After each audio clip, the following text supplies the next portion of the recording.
So Nandyal జిల్లాలో మనం రాబోయే ఎలక్షన్ సంబంధించి ఏర్పాట్లు ముమ్మరంగా చేశాము.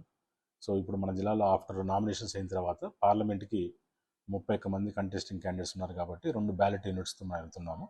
అదేవిధంగా 6 అసెంబ్లీ కాన్స్టిట్యూన్సీలు కూడా మోర్ దెన్ 16 క్యాండిడేట్స్ ఉన్నారు కాబట్టి 2 బ్యాలెట్ యూనిట్స్తో మన జిల్లాలో ఎలక్షన్కి వెళ్తున్నాము. దీనికి సంబంధించిన అడిషనల్ బ్యాలెట్ యూనిట్ కూడా తీసుకొచ్చి దాన్ని ప్రిపరేషన్ కూడా చేసి కమిషనింగ్ కూడా చేసి రెడీగా ఉన్నాము. పోస్టల్ బ్యాలెట్స్ కూడా నిన్న నుంచి స్టార్ట్ అయినాయి. సో ప్రతి ఒక్క పోస్టల్ బ్యాలెట్ ఎలక్షన్ డ్యూటీకి ఉపయోగించిన ప్రతి ఒక్కరికి కూడా ఖచ్చితంగా రేపటి లోపల ఖచ్చితంగా ప్రతి ఒక్కరికి కూడా ఓటు ఇచ్చే విధంగా మేము ఏర్పాటు చేస్తున్నాము. దాన్ని సద్వినియోగం చేసుకొని కోరుతున్నాము. అదేవిధంగా ఓటర్స్ ముఖ్యంగా ఎండ తీవ్ర దృష్టి పెట్టుకుంటూ మనము ప్రతి పోలింగ్ స్టేషన్లో కూడా ఖచ్చితంగా షామియానా, వాటరు, మెడికల్ క్యాంపు ప్రతి పోలింగ్ స్టేషన్ లొకేషన్లో ఏర్పాటు చేస్తున్నాము. అట్లాగే ప్రతి పోలింగ్ స్టేషన్ కూడా ఒక వీల్ చైర్ ఖచ్చితంగా పెట్టున్నాము. ఎవరైనా సరే అవసరం ఉన్న వాళ్ళకు అక్కడ వాలంటీర్స్ పెట్టున్నాము.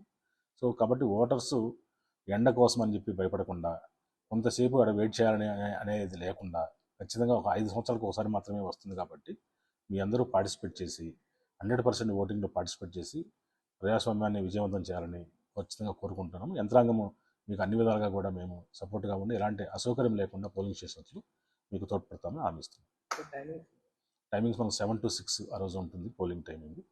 దానికి సంబంధించి పోలింగ్ పర్సన్స్ కూడా ట్రైనింగ్ అయిపోతా ఉంది. పోలింగ్ పర్సన్స్ కూడా అడాప్ట్ చేసుకున్నాము. సో మెటీరియల్ అంతా వచ్చింది. 12వ తేదీన మనము డిస్పాచ్ చేసేసుకుంటూ 13వ తేదీన మనం ఖచ్చితంగా పోలింగ్ ఎలాంటి ఇష్యూస్ లేకుండా చేస్తాం.